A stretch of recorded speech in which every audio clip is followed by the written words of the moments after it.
There are so many videos on YouTube that tell you about like how to grow potatoes, what you should plant them in, this is what you should amend them with, this is what you should not amend them with, this is what you should avoid. And a lot of them are like conflicting. And sometimes, especially if you're like just starting out, it can leave you like really confused and maybe even discouraged. So whenever that happens, that's the perfect time for me to do an experiment, because the best teacher in most anything is experience. And so for this experiment, I'm going to be trying out 7 different growing medias and amendments to figure out which one's the best. But I want to level set. This is not going to be one of those massive harvests that you see on YouTube where it's like, I harvested 500 pounds of potatoes in my quarter-acre plot. You know, I'm over exaggerating, but you know what I mean. But yeah, this is not one of those, like, it's not going to be that. So I ain't even gonna lie to you. Instead, I am planting on a very small scale in 10-gallon containers, and I'm going to be weighing out a few ounces worth of seed potatoes, and I'm going to be relating that back to the final yield weight to figure out the yield rates for each method. And depending on the results, this will allow me to understand where there's opportunities to scale this within my garden. And of course, every experiment needs a control, and this is going to allow us to establish a baseline and have a benchmark in which to compare the results for each of the different variables. And so for the control, I'm going to be planting in a high quality organic potting mix that's rich in organic matter and has already been amended with things like compost. For the most part, each of our variables are going to start off with the same potting mix, and I'm just going to be introducing other variables to it, with the exception of our compost option. There's a lot of advice out there that suggests that potatoes are really heavy feeders, and for that reason, it's a good idea to plant them in pure compost. And so for this experiment, I am using 100% mushroom compost. For this next variable, we're going to be planting in potting mix plus bone meal. The hypothesis here is that bone meal is high in phosphorus, and phosphorus aids in root developing, bulbing, flowering, fruiting. And because potatoes are, well, root crops that produce like tubers or bulbs or whatever you want to call it, that the phosphorus should increase the yield. The next variable is potting mix plus sulfur. Now, the hypothesis here is that although potatoes are alkaline, they actually thrive and perform better when planted in acidic soil. For the next variable, we are going to be planting in potting mix plus wood ash. And this one is near and dear to my heart because the wood ash used is courtesy of my uncle from his farm. He heard that I was trying to collect like wood ash, and like he has this huge like smoke pit. He is like the smoking brisket king, and he saved the wood ash he collected. And so when we made a trip to the farm, he like gave me this big bag full of wood ash. And then I had a moment where I was like, is this my life where I'm legit excited to get a bag full of ash? Yeah. And so the hypothesis here is that wood ash is high in potassium. And potassium aids in helping bulk up your tubers for your potatoes, as well as helps with starch development and produces a better quality potato overall and just better yields all around. The next one is a small scale experiment that I'm already trying in my garden. For those of you all that don't know, I am testing the root stout method, which I'm really excited about, in my garden on a larger scale to see how it fares overall. I've heard rave reviews about this method, but it's been with people that live in like cooler or more temperate climates. I've never seen it be like successful or seen someone on YouTube say that they've had success with it that lives in a warmer climate. But I decided to like try for myself because when I've seen people do it that live in warmer climates, it doesn't seem like they've done it properly. And so I am testing it on this like smaller scale experiment in the containers, but I also am testing it in my garden. And so I would definitely bring y'all along as I unveil the results of that. For those of you all who don't know, the method entails surface sowing your potatoes on top of fertile soil, and then instead of burying them, you cover them with straw. So my version of the fertile soil is just going to be the control potting mix. And for the last one, I am just amending my potting mix with a well-balanced organic fertilizer.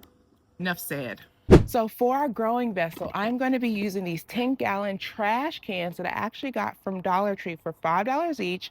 I was really excited when I came across these because initially I was going to use grow bags, and I have a love-hate relationship with grow bags. So this saved me from having to use them. And all I did was add drainage holes along the side here. I like to always put my drainage holes along the side to create this bit of a reservoir to help collect water and just help mitigate some of the nutrient runoff from growing in containers. For those of you new to growing potatoes, potatoes typically aren't grown from seed. Instead, potatoes are planted to grow more potatoes. And these potatoes are known as seed potatoes. True seed potatoes are typically certified to be disease-free. And for this reason, that's why you hear a lot of people actually discourage you from planting potatoes you get from the grocery store.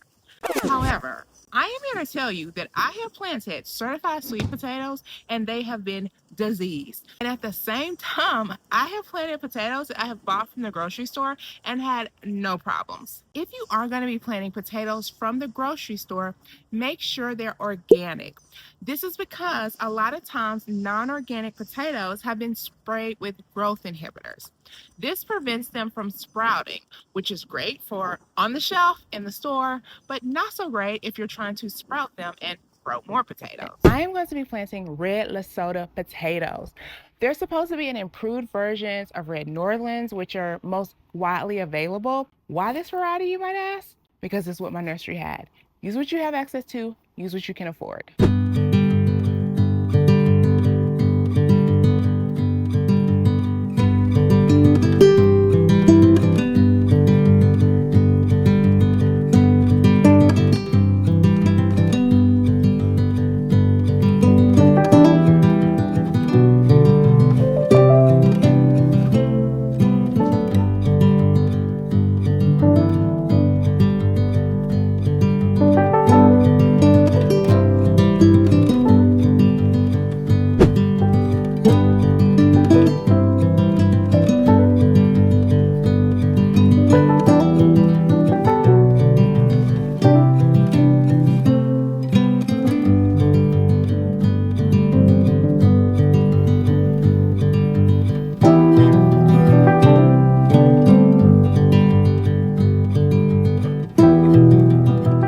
Okay, so here are the potatoes. It has been about 3 weeks, and so far you can see few of them have actually sprouted.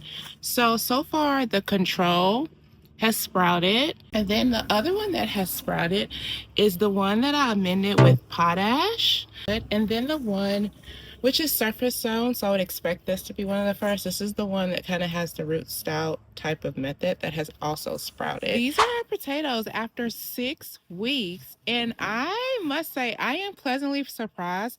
That is our control right there, and I am just in awe at how big that plant is. A close second is actually this one here, which is the one with the wood ash in it. But all of them have since sprouted, so we have growth on pretty much all of them. This is when I started late, which isn't part of the experiment, just has some sweet potatoes left over. But everything has since sprouted. However, the one that is far ahead in terms of actual growth, again, this gives no indication in terms of how many potatoes and what our yield would be.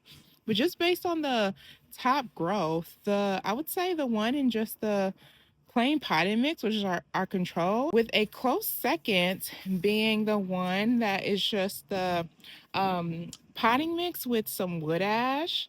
These are the potatoes after 8 weeks, and as you can see, one of them is actually flowering, but overall they all look nice and healthy. So here's an update of our potato experiment. It is looking good, even though they look bad. That is the natural part of the process of growing potatoes. This is the one that was amended with wood ash. It was the one that sprouted the fastest. And so as you can see, it is quite a bit ahead of the other ones that sprouted a lot later. The one that's the control, it sprouted around the same time as the one with wood ash, but it's It's given a lot more life than the wood ash, so that's interesting. But we probably have a few more weeks until these are ready to harvest. Okay, I'm here next to the experimentation side of my garden, and my potato plants look pretty sad and dead, which is a surefire sign that they are ready to harvest. I am ecstatic to see the results of this experiment. I'm gonna weigh everything up, and we're gonna see which one fared the best.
Now for the results. Now, I have already made up my mind that I'm going to redo this experiment in the fall because I have some thoughts and there are some things I want to do differently, some other things I want to try, which I'll share a little later on in this video. So I'm going to start off by sharing the variables that had the lowest yield weight, and then I'm going to rank them in order of yield rate, if that makes sense. I hope it does. So at the bottom of the barrel, by a long shot, was the 100% compost option. The hypothesis for the compost was that potatoes are heavy feeders, and so they do well in planting in 100% compost because compost is pure organic matter and is full of nutrients and all of the things. However, that definitely was not proven in this experiment. Like I said, it was by far the worst of the bunch. The starting weight of what we actually planted in seed potatoes was 207 grams.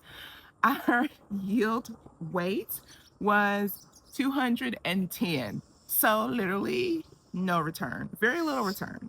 I have some thoughts around this one and what I want to do differently, but overall for this experiment, it was the most disappointing by far. The next was our potting mix and fertilizer variable.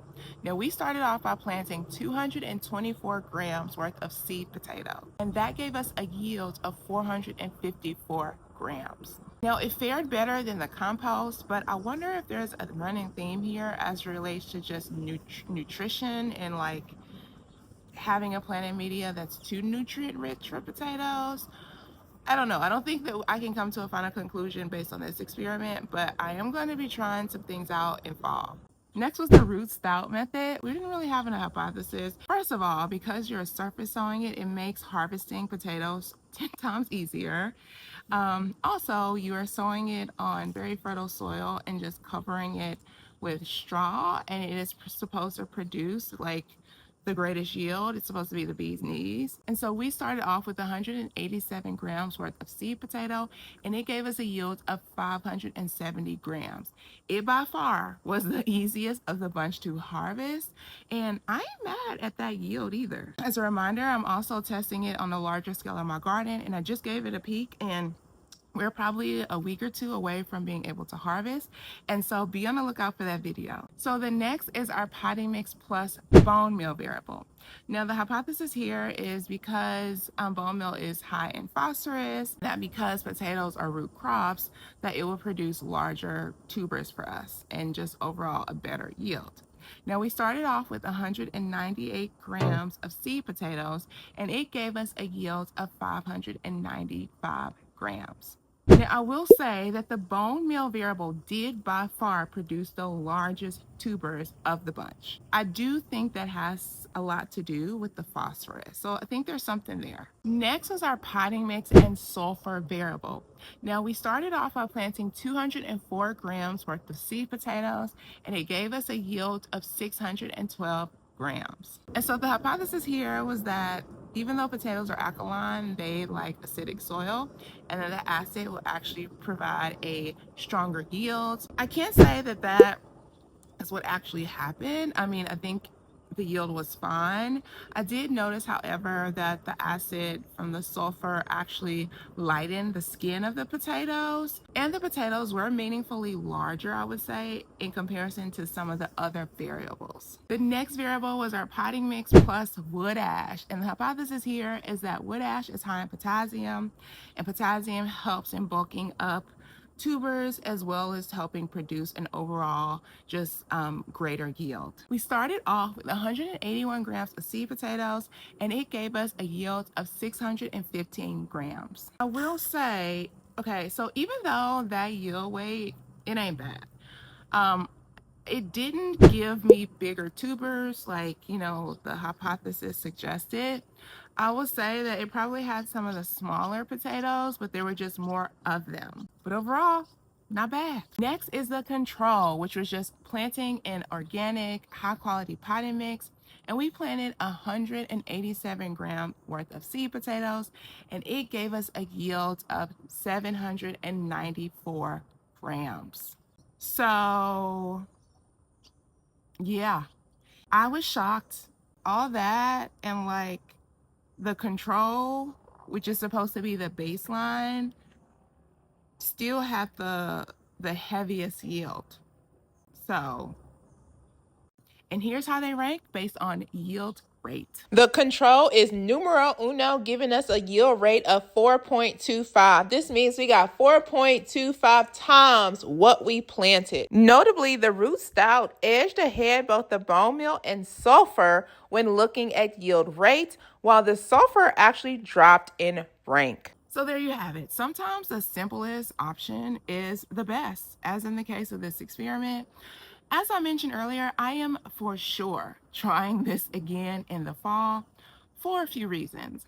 One, I would have liked to have more time in the growing season to let these grow out. Here in Texas, the potatoes do not fare well to our summer. So the potatoes, I think, started to die back prematurely because of the heat. We are now in the 90s. And so I'm going to start them in the fall, which will give me a longer growing season, but because the temperatures are a lot more moderate. Second, for the amendments, I only added them one time, and that was at the time of planting. And as you know, when growing in containers, as you water things, the water actually leaches those nutrients and amendments away out of the soil. And so I think with me not reapplying it, like the effectiveness of it was just kind of a wash. No pun intended. Next, for the compost option, I want to try a few types of compost.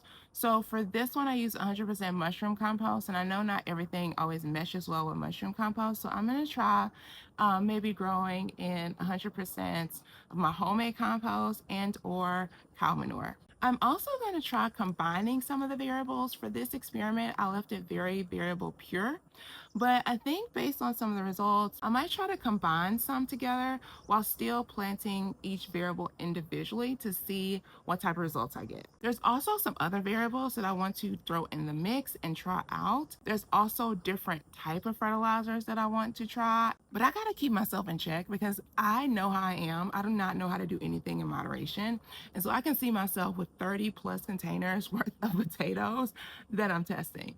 Also, if you have recommendations on variables you'd like me to see included in my next experiment, or if you'd like me to do things differently in my next video, or if there's a vegetable you'd like me to do an experiment for, let me know in the comments. Now, with any of these videos, you want to always take it with a grain of salt because even though something might work for me in my experiment, that's based on my growing conditions and my growing zone and the microclimate of my area, whether it's my video or someone else's. What works best for me might not work best for you, and that's okay. The whole purpose of this is to have fun and don't be afraid to experiment. Share your results, share your learnings. That is actually how I got to where I am in gardening, was just experimenting and failing and learning and just doing better. There's hardly ever just one way to do anything. So experiment, share your learning, share your results, and always strive to do better the next time. High five. That's right. But y'all already know the deal. Don't forget to like, subscribe, and hit that bell. And remember, every black thumb ripens to green, and it all just starts with a seed. Sorry, Rico.